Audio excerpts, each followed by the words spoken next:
Hi, this is Mark News from Plant Talk Radio. Thanks for subscribing and listening to our podcast, Your Gardening Questions from Plant Talk Radio. If you have a gardening question you'd like our host Fred Howard to answer, send him an email. The email address is fred@planttalkradio.com. Now for today's question. Another, I guess you could call a list question, because you've got several answers for Sherry. And she says, what's the quickest growing shrub that would form into a nice looking hedge? And is there some plant food that she could use to make it grow faster? Well, okay. Hang on. I'm going to start with a plant that you better decide you want it tall and thick and quick. It's called Photinia. Now you're going to have to check. Most garden centers probably won't be handling that. You may have to catalog it, but it's Photinia. Photinia may not do much the first year. Second year, it hits 6 feet, and the third year, it'll hit 12. Oh, wow. We used to use it significantly, especially where we had enough width between properties or as background and so on, because that rascal will hit 18, 20 feet in the fourth or fifth year, and then it comes a matter of what are you going to do with the brush when you cut it back down to 6 feet so it doesn't get too much out of hand. But anyhow, that's one of the things. Then we come to Mark's favorite plant, the arrowwood viburnum. No, stop it. No, don't. Whatever he tells you, you leave it alone. Don't even go there. Well, it's not. It only has a vengeance toward Mark. But at the same time, the viburnum group. And in fact, now I do listen to me. The arrowwood, if you want a fast grower, is it. Then there are the plants called cotoneasters. There are several shorties that only hit waist high, not particularly what, but there's one then cotoneaster called Divaricata, and I hope you'll grab that quick, Divaricata, and then some of its cousins that will hit fairly quickly into some height. Euonymus. Now, there are a batch of Euonymus. I just took a bunch out that was, it was kept at 5.5 feet tall for my reasons. I then, unfortunately, disallowed inspection, and the scale has effectively killed it. So it's gone, but it's a fast grower. Then there are, in the evergreen groups, juniper, many uprights from green to gray green, all are darn good fast growers. Then the arborvitae group. Now they're just a little bit slower, but an arborvitae that is given a little fertilizer and let's just say kept watered will grow quite rapidly. Now hang on, willow is not a dirty word. There are places that you don't want willow trees for underground purposes and so on. But at the same time, there are a number of shrub type willows that are quite acceptable in speed. Some lilacs, and especially the one called a Persian lilac, is quite rapid. And 8 feet, my brother has one that he put in, it's now about 20 years old, and that rascal's in the 12-foot range.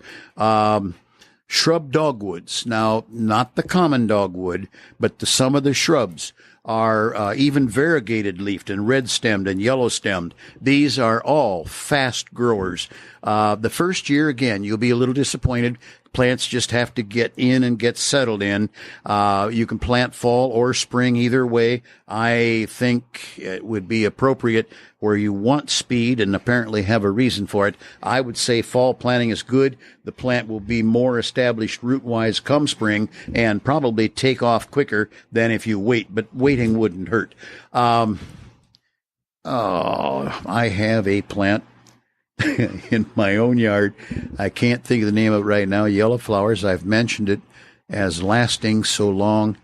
It matters not. Those are some of the key plants that will give you the speed of growth that you want. Now, the second part of her question is, can I put a type of plant food on it to get it to grow quicker? Now, there's feeding it properly, and then there's, you really don't want to overfeed it, right? Well, no, you don't, Mark, but at the same time, on a number of occasions where it was appropriate, I used the Hauer Kill or Cure fertilizer program.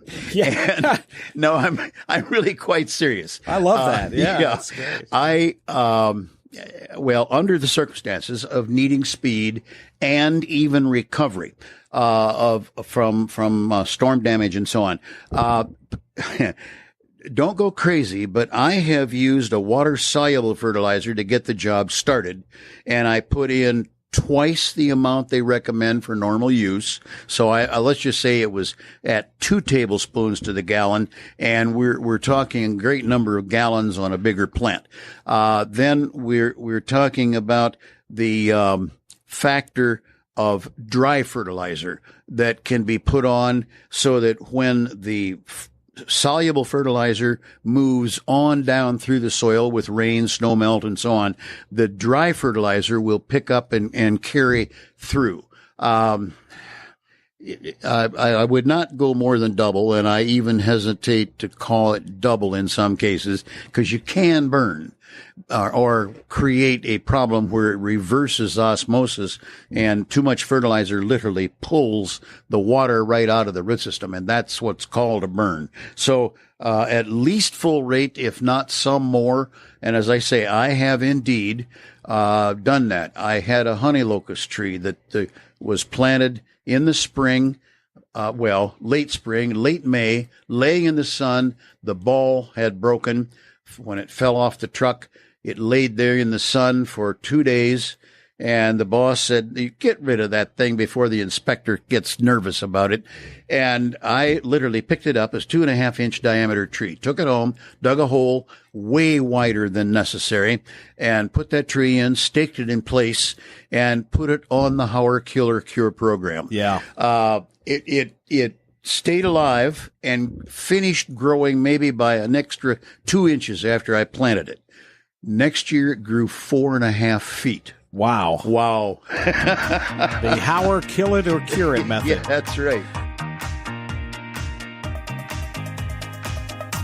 Hey, thanks again for listening to our podcast. Be sure to subscribe to our other podcasts as well, the Plant of the Week podcast and the Plant Talk Radio podcast, all on iTunes or your favorite podcast player. If you'd like to sponsor a daily podcast, contact us at fred@planttalkradio.com. To find out more about Fred Hauer and Plant Talk Radio, visit our website, planttalkradio.com. Hi, this is meteorologist Jennifer Naramore. You hear my daily forecast? Now you can check out our podcast about one of nature's most fascinating phenomenon, tornadoes. You'll hear from scientists, storm chasers, and storm survivors. Plus, stories never told before. They're so riveting you can see them in your mind. They can happen anywhere in the world, any day of the year. Don't miss the next episode of Tornado Talk. Circle270media.com.